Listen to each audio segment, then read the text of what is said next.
평범한 가정에서 매일 사용하는 프라이팬, 비가 오지 않는 재킷, 햄버거 포장지에는 모두 공통점이 하나 있습니다.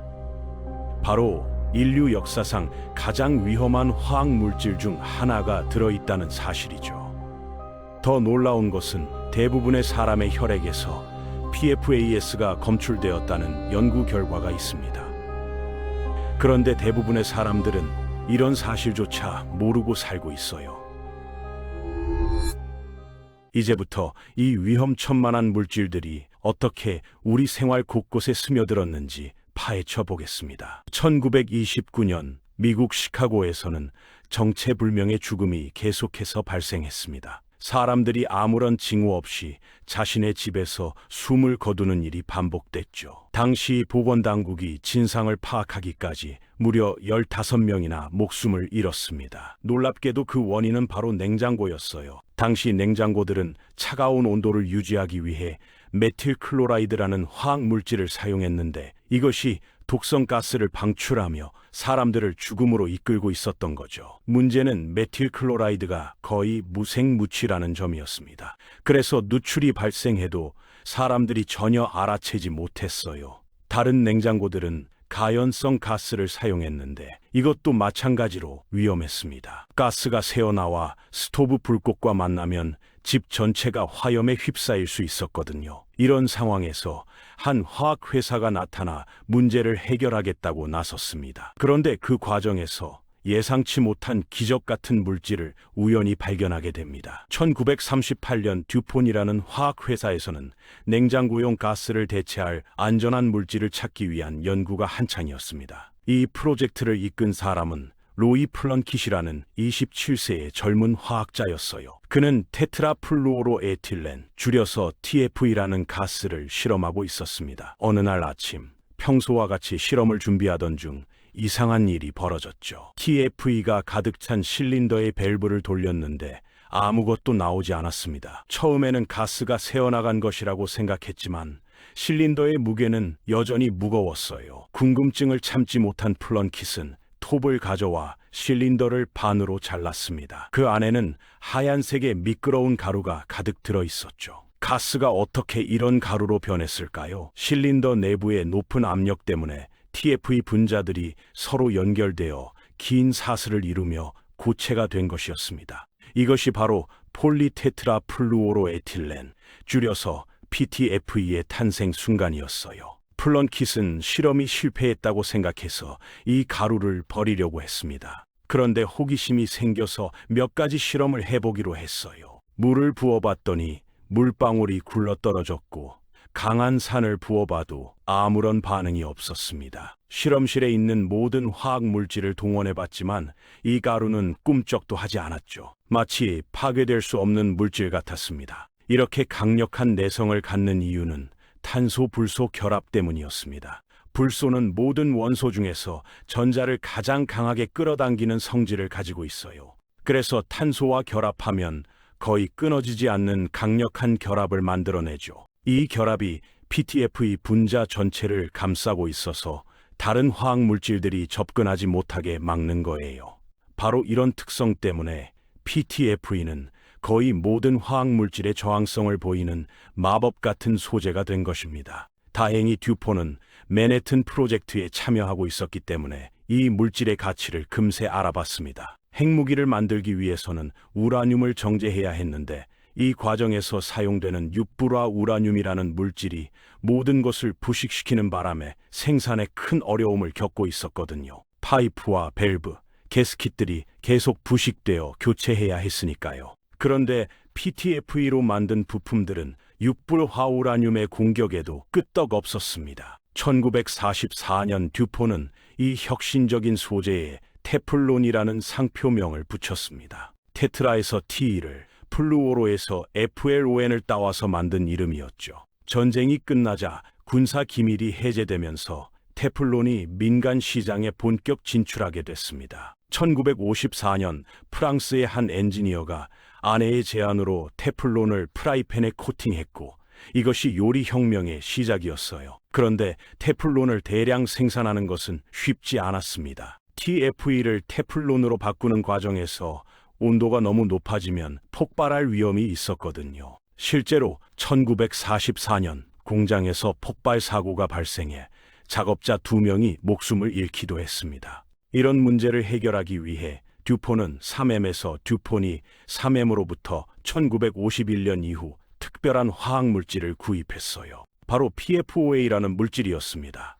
PFOA는 테플론과 비슷하지만 한쪽 끝에 산성기가 붙어있는 형태였어요. 이 물질을 물에 넣으면 비누처럼 거품을 만들어내며 TFE 가스를 안전하게 분산시킬 수 있었습니다. 덕분에 테플론을 안전하게 대량 생산할 수 있게 됐고 액체 형태로 만들어 스프레이처럼 뿌릴 수도 있게 됐죠. 이렇게 해서 테플론은 프라이팬뿐만 아니라 카펫, 의류, 포장재까지 모든 곳에 사용되기 시작했습니다. 그런데 문제는 여기서 시작됐습니다. 1961년 듀폰의 과학자들이 쥐를 대상으로 PFOA 실험을 했더니 충격적인 결과가 나왔어요. 아주 적은 양인 체중 1kg당 약 1.5mg을 투여하니 쥐의 간이 비정상적으로 커졌고 약 570mg을 투여하면 고용량에서는 일부 개체가 사망하는 등 독성이 드러났습니다. 시안화 나트륨의 치사량이 5mg인 것을 생각하면 PFOA도 상당히 위험한 물질이었던 거죠. 더욱 심각한 문제는 PFOA의 지속성이었습니다. 탄소 불소 결합 때문에 자연 환경에서 수십 년간 분해되지 않을 뿐만 아니라 인체나 동물의 몸속에 들어가면 지방산을 운반하는 단백질에 달라붙어 몸 전체에서 순환합니다. 게다가 몸에서 분해할 방법이 없어서 계속 축적되기만 했습니다. 1962년과 1965년에 실시된 추가 연구에서도 PFOA가 위, 장, 폐, 췌장에 손상을 입혀 쥐와 개를 죽음에 이르게 한다는 사실이 확인됐죠. 놀라운 것은 듀폰이 이런 연구 결과를 과학계와 공유하지 않았다는 점입니다. 오히려 PFOA 사용량을 늘려가며 테플론 생산을 확대해 나갔어요. 1970년대 중반 연구진들이 미국 전역 사람들의 혈액에서 유기불소 화합물을 발견했을 때도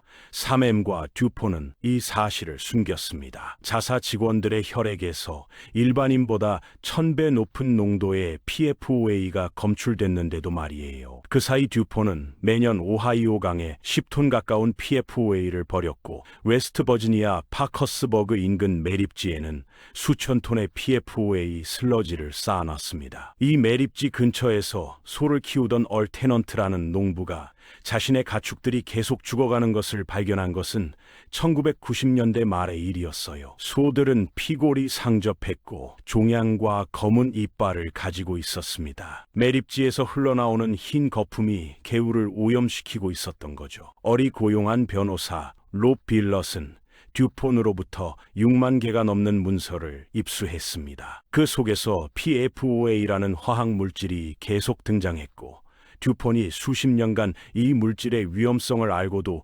숨겨왔다는 사실이 드러났어요. 1984년 듀폰은 PFOA를 더 안전한 물질로 바꿀지 검토했지만 경제성이 없다는 이유로 계속 사용하기로 결정했습니다. 그러면서 식수의 안전한 농도를 10억 분의 1로 정했는데 정작 자신들이 버린 폐수의 PFOA 농도는 10억 분의 1600이었죠. 2000년 전국 조사 결과 미국인의 혈액 샘플 100%에서 평균 5ppb의 PFOA가 검출됐습니다. 전 국민이 오염된 상황이었어요. 이후 파커스버그 지역 주민 7만 명을 대상으로 한 7년간의 의학 연구 끝에 2013년 충격적인 결과가 발표됐습니다. PFOA와 갑상선 질환, 고환암, 신장암 등 6가지 질병 간의 연관성이 확인된 거였죠. 규제 압력이 거세지자 듀폰은 2017년까지 6억 달러 이상의 합의금을 지불했습니다. 매출 800억 달러에 비하면 턱없이 적은 금액이었어요. 그리고 듀폰은 교묘한 수를 썼습니다. 테플론 사업을 캐무어스라는 별도 회사로 분리하고 PFOA 대신 젠큐스라는 새로운 물질을 사용하기 시작한 거죠. 탄소 사슬이 8개에서 6개로 줄어든 것만 빼면 거의 동일한 화학 물질이었습니다. 캐무어스는 젠스가 더 안전하다고 주장했지만 연구 결과는 달랐어요. 젠스도 PFOA와 똑같이 간, 고환, 췌장에 종양을 유발했거든요. 오히려 분자가 작아져서 더 넓은 지역으로 퍼져나갈 위험이 높아졌습니다. 이런 식으로 하나의 화학물질을 규제하면 비슷한 다른 물질로 바꾸는 패턴이 계속 반복되고 있어요. 현재 이런 류의 화학물질은 14,000가지가 넘습니다. 이들을 통틀어 PFAS라고 부르는데 퍼플루오로알킬 및 폴리플루오로알킬 물질의 줄임말이에요. 모두 탄소 불소 결합이라는 공통점을 가지고 있죠. PFAS는 액체를 밀어내는 성질 때문에 방수 의류에 사용되고 기름에 강해서 패스트푸드 포장지와 전자레인지용 팝콘 봉지에 코팅됩니다. 화장품, 콘택트 렌즈, 심지어 휴대폰 화면까지 PFAS가 들어있지 않은 곳을 찾기가 더 어려울 정도예요. 문제는 PFAS를 유용하게 만드는 바로 그 성질 때문에 환경에서도 거의 분해되지 않는다는 점입니다. 그래서 영원한 화학물질이라는 별명이 붙었어요. 이미 남극 대륙을 포함한 전 세계 모든 대륙에서 PFAS가 발견되고 있습니다. 북극곰부터 새, 물고기까지 거의 모든 생명체에서 이런 인공화학물질이 검출되고 있어요. 기업들은 50여 년 전부터 이 화학물질들의 위험성을 알고 있었지만 대중에게 알리지 않았습니다. 그 결과 우리는 지금에야 이 지구적 오염 문제를 제대로 파악하기 시작했어요. 우리가 PFAS에 노출되는 경로는